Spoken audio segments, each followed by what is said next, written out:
열왕기상 13장의 내용은 오늘 본문 봉독은 앞에 부분만 했습니다만 그 내용이 좀 더 깁니다.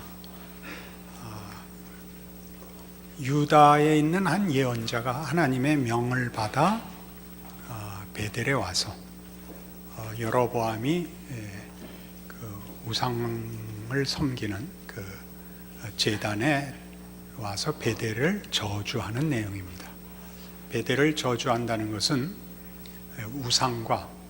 우상을 섬기는 일을 저주하는 것입니다. 여로보암이 그를 잡으려고 했다가 그 손이 마르게 되고 제단은 예언대로 깨지고 재가 쏟아지고 그 예언자에게 잡으려던 예언자에게 부탁을 해서 손은 낫고 어떻게 해서든지 하나님의 저주를 좀 완화시켜 보려고 집에 같이 가서 말하자면 대접할 기회를 다오라고 얘기하자 거절하는 내용입니다. 근데 그 거절의 내용을 9절에 보시면 8절 9절에 8절 하반절에 나는 왕과 함께 들어가지도 아니하고 이곳에서는 떡도 먹지 아니하고 물도 마시지 아니하리니 이는 곧 여호와의 말씀이 내게 명령하여 이르시기를 떡도 먹지 말며 물도 마시지 말고 왔던 길로 되돌아가지 말라 하셨음이니이다 라고 합니다. 하나님이 베델을 저주하신 이 일은 타협하거나 양보될 수 없는 것이며 왔던 길로 되돌아가지 말라라는 것은 이 일은 결단코 취소될 수 없는 것이라 라는 의미입니다. 그래서 그 11절 이하에 이 말을 들은 베델에 있는 한 늙은 선지자가 이 돌아가는 이 예언자를 만나러 옵니다. 그래서 유다에서 온 이 선지자를 만나서 우리 집에 가서 식사를 하자.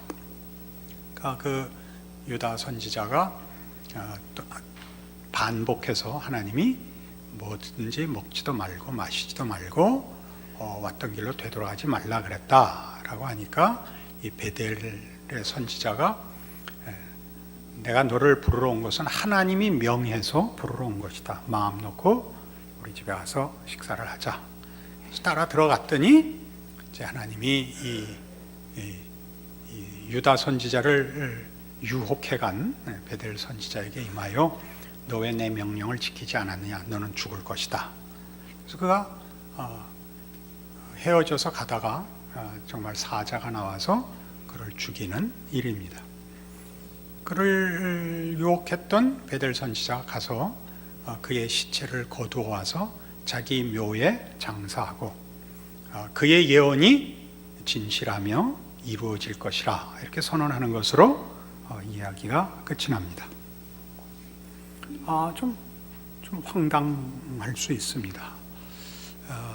무슨 뜻이길래 얼마나 중요하길래 이 긴 얘기를 적어 놓았는가 그런 생각도 들고 유다 선지자가 와서 증거하고 돌아가다가 베델 선지자의 유혹을 받고 진 것도 의아롭고 그를 유혹한 사람 그 선지자도 또 뭐 납득이 안 되고 그가 그를 죽게 만들어 놓고 또 나중에 그의 예언이 진실하다. 그것이 하나님의 말씀이다. 라고 증언하는 것도 우리가 보기에는 조금 어렵습니다. 이 내용은 성경이 이 중요한 사실을 하나 가르치려고 기록한 것입니다. 하나님의 엄위하심을 우리에게 가르치려고 이 사건을 이렇게 자세히 기록하고 있습니다.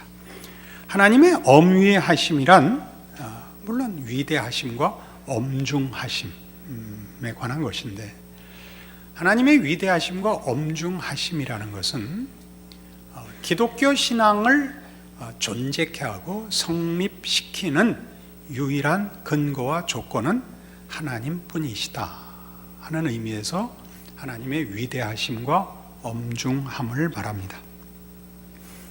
이 유다 선지자는 그 하나님의 명을 어김으로써 그가 전해야 했던, 예언해야 했던 말만이 아니고 그 말의 그 진실성, 하나님의 말씀의 엄중성을 자신의 사역의 모습에서 실패함으로써 베델 선지자의 청을 받아 들어가 대접을 받음으로써 깹니다.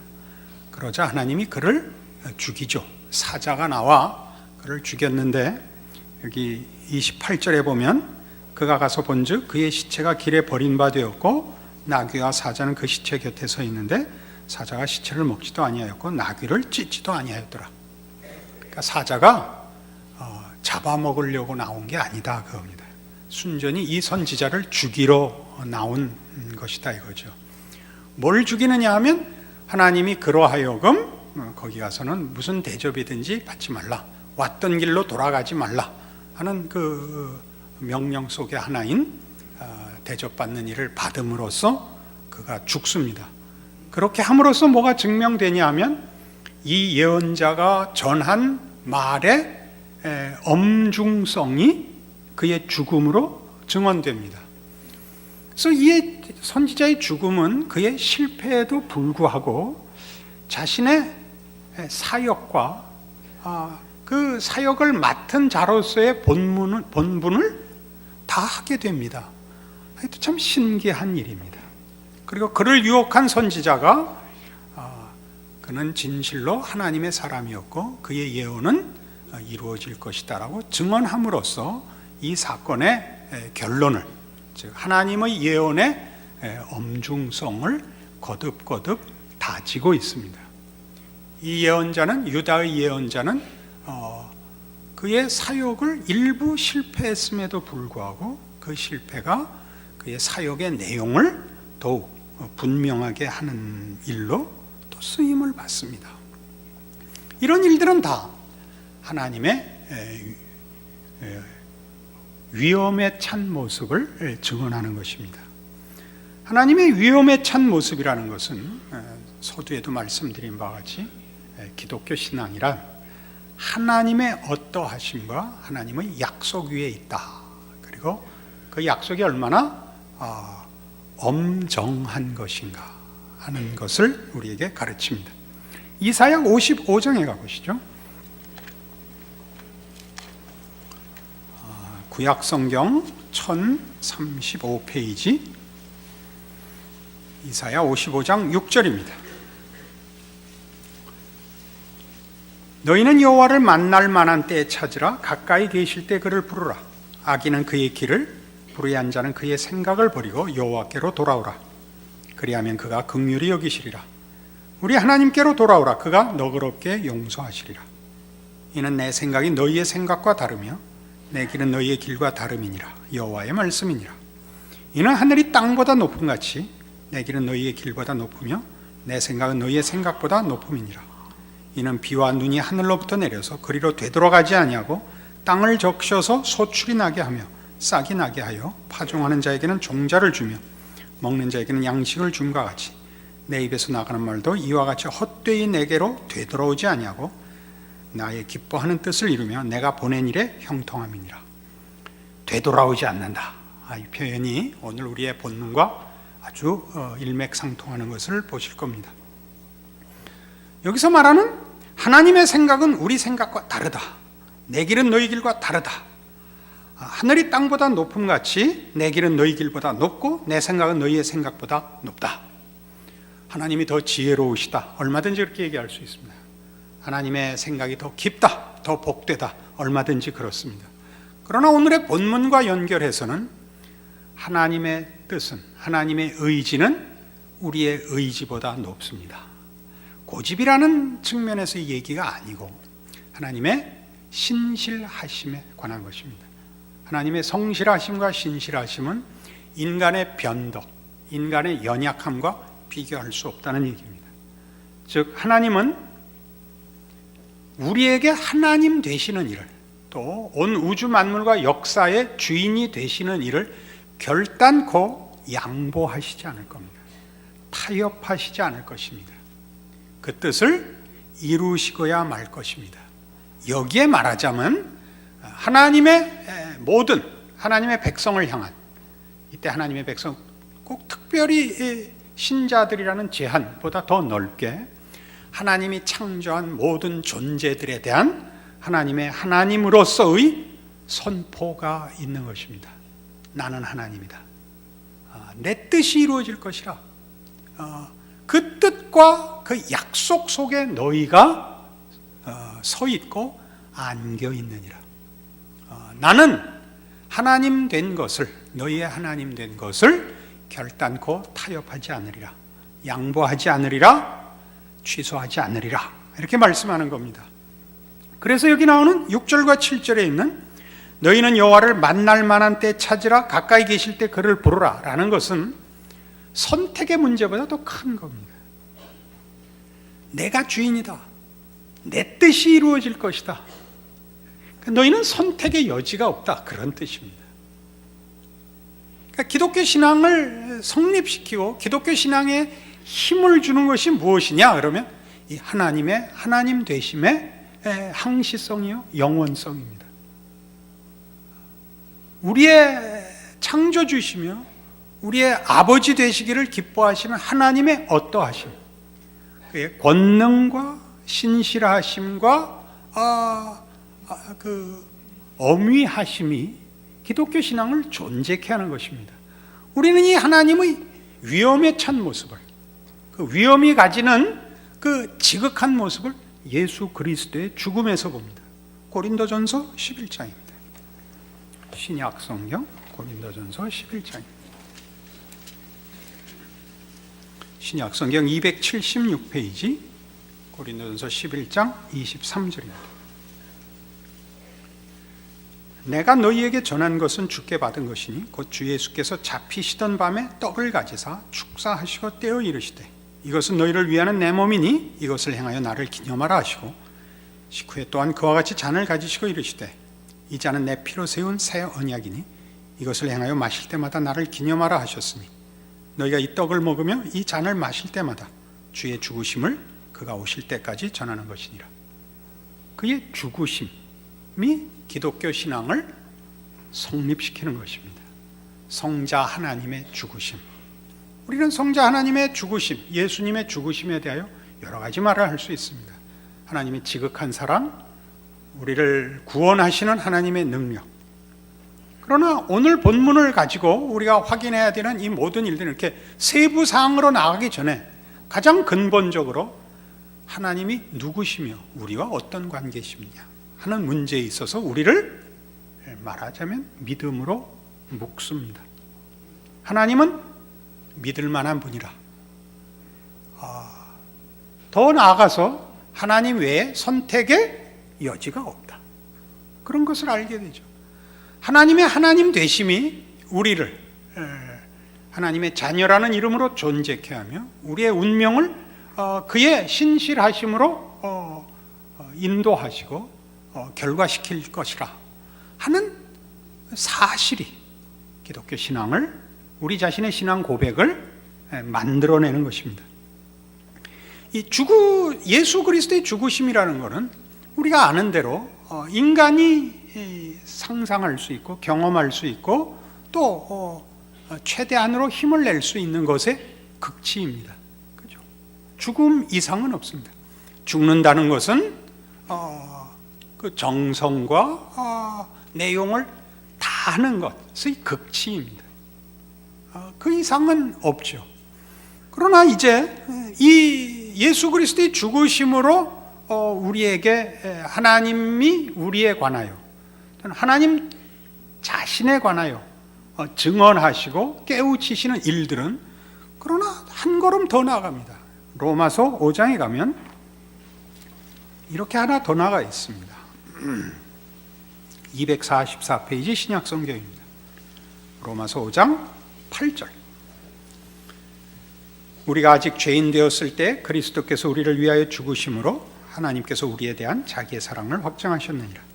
그러면 이제 우리가 그의 피로 말미암아 의롭다 하심을 받았으니 더욱 그로 말미암아 진노하심에서 구원을 받을 것이니 곧 우리가 원수 되었을 때 그의 아들의 죽으심으로 말미암아 하나님과 화목하게 되었은즉 화목하게 된 자로서는 더욱 그의 살아나심으로 말미암아 구원을 받을 것이니라. 죽으심으로 말미암는 구원, 살으심으로 말미암는 구원, 이렇게 두 가지 표현을 하고 있습니다. 제랄드 시처라는 미국의 신학자가 있습니다. 신학교 교수이며 또 목회도 하고 있는 목사님이신데 아주 신앙이 좋은 부인을 얻고 그 부인의 그 신앙적인 그 깊이에 그의 인생이 늘 인도되는 그런 부부였는데 결혼 생활 11년 만에 어느 집회에 가족들을 다 태우고 갔다 오다가 만취한 음주 운전자가 중앙선을 넘어 이 사람의 차를 받는 바람에 같이 타고 있던 신앙 좋은 어머니와 아내와 딸아이가 죽습니다. 그리고 남은 세 아이와 이 목사님만 살아남게 됩니다. 그는 거의 2년을 정신을 차리지 못합니다. 왜 이런 일이 일어났을까? 모든 신자들이 생각하는 첫 번째 질문이죠. 내가 뭘 잘못했을까?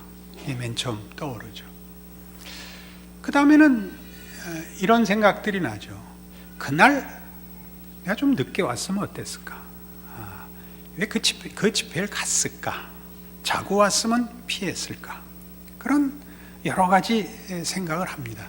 그러나 그 모든 생각의 배후에 이 생각이 있더라 말이죠. 하나님은 왜 이런 일을 저지르셨을까? 이게 그를 괴롭히는 겁니다.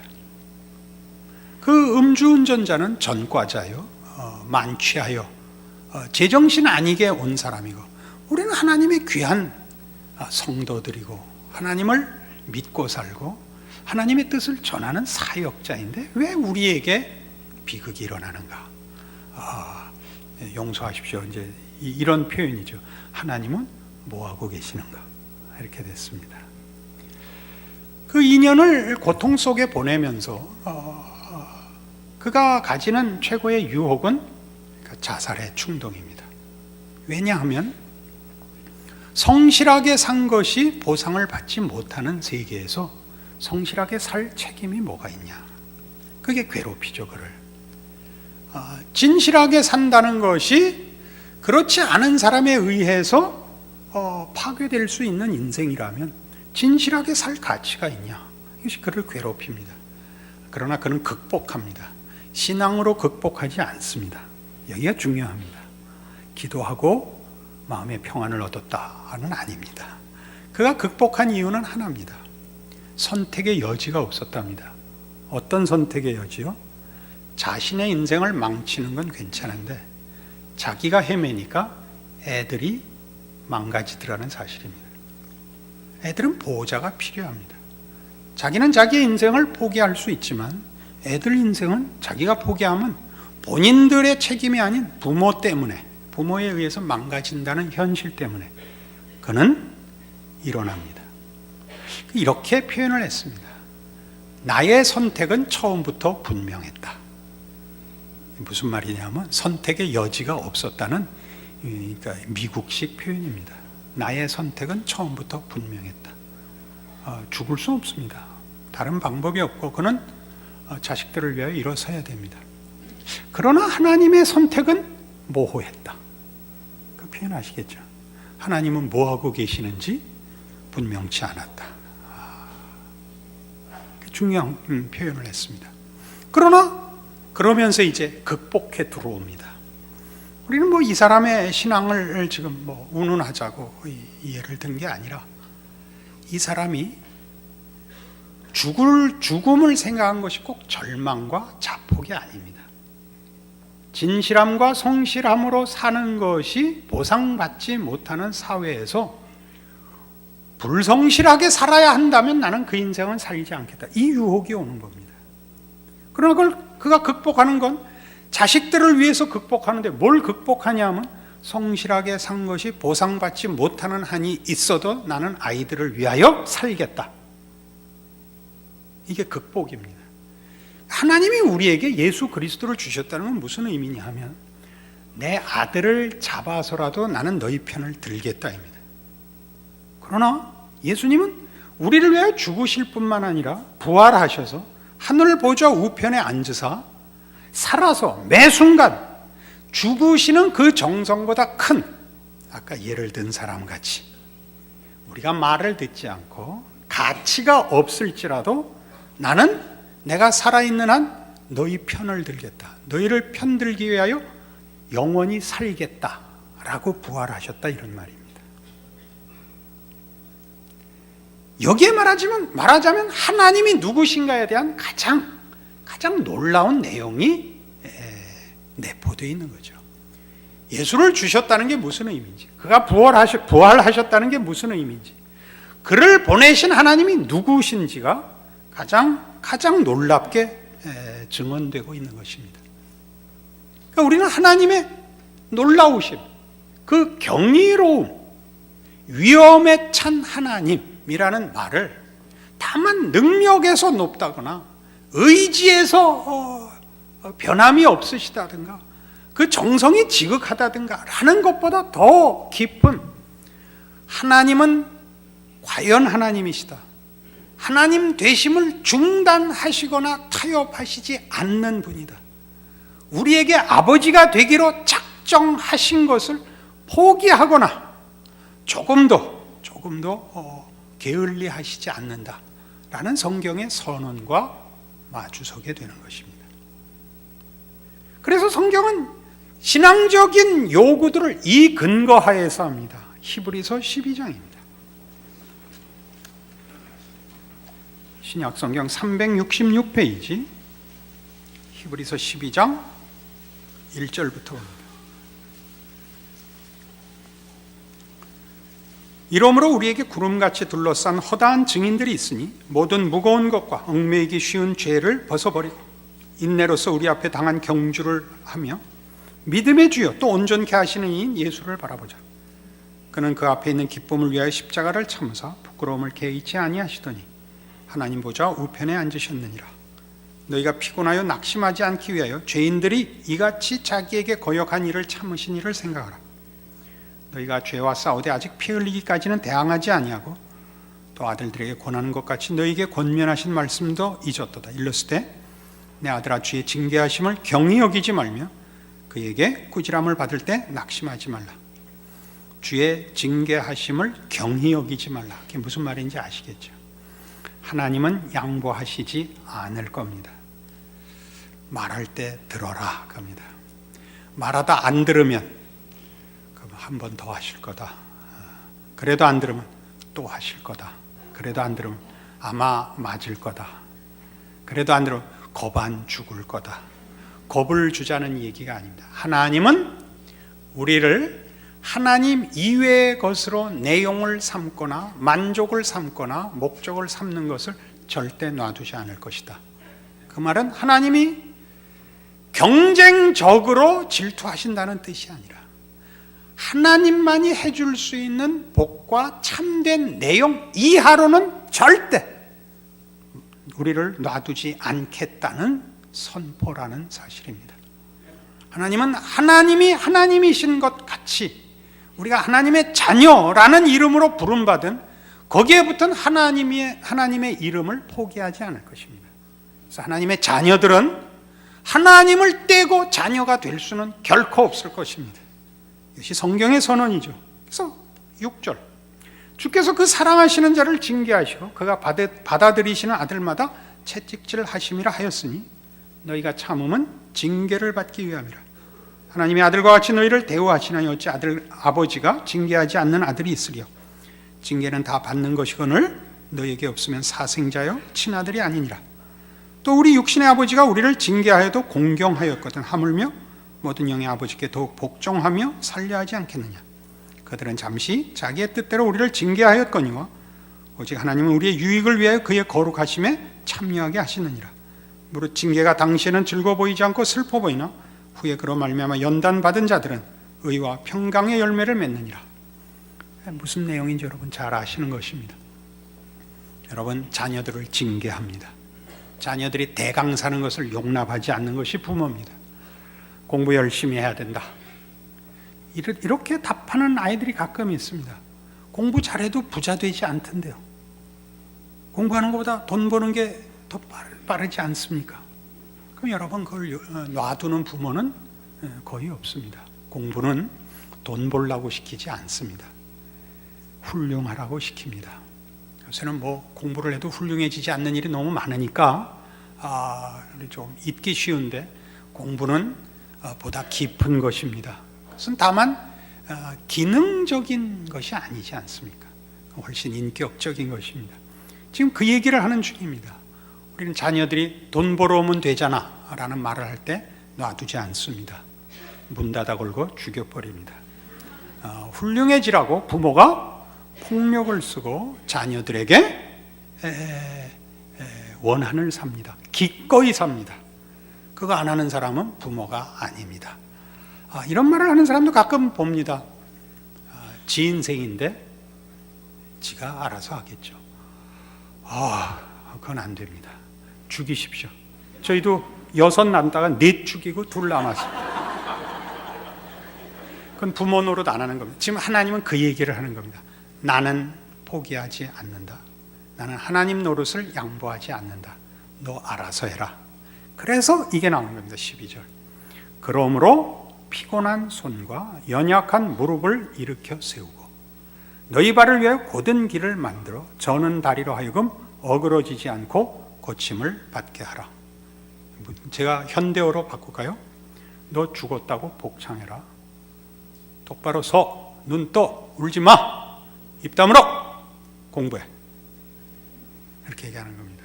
무슨 말인지 아시겠죠? 겁주는 거 아닙니다. 공갈이 아닙니다. 가혹한 것 아닙니다. 하나님은 하나님이시기를 중단하시지 않겠다고 선언하시고 우리를 자신의 이름으로 불리워지는 자녀된 것을 포기하지 않겠다고 말씀하시는 것입니다. 여러분의 신앙 현실에서 여러분의 신앙적인 시험과 갈등은 하나님이 정말 내 하나님이 맞나 하고 이렇게 해갖고 하나님이 만족하실까? 라는 결국 2가지 문제로 집약될 것입니다. 둘 다 걱정하지 마십시오. 하나님은 하나님이신 것을 잠시도 중단하시지 않을 것이며 우리 자신의 실력만큼 우리가 심은 것만큼만 거두는 것이 아니라 하나님의 하나님 되심이 우리를 그 이름을 허락한 자녀로서 승리케 하실 것입니다. 기도하십시다. 하나님 아버지 은혜를 감사합니다. 하나님을 아버지라 부르는 것이 어떤 내용인지 얼마나 놀라운 것인지 함께 은혜를 나눴습니다. 우리 신앙 현실 속에서 실천에서 이 하나님의 자녀라는 이름으로 불리워지고 인도함을 받고 있다는 것 기억하게 하사 순종하게 하옵소서, 충성하게 하옵소서, 전심을 바치게 하옵소서, 세상과 우리의 연약함을 이기는 하나님의 은혜와 능력을 믿게 하옵소서. 예수님 이름으로 기도합니다. 아멘.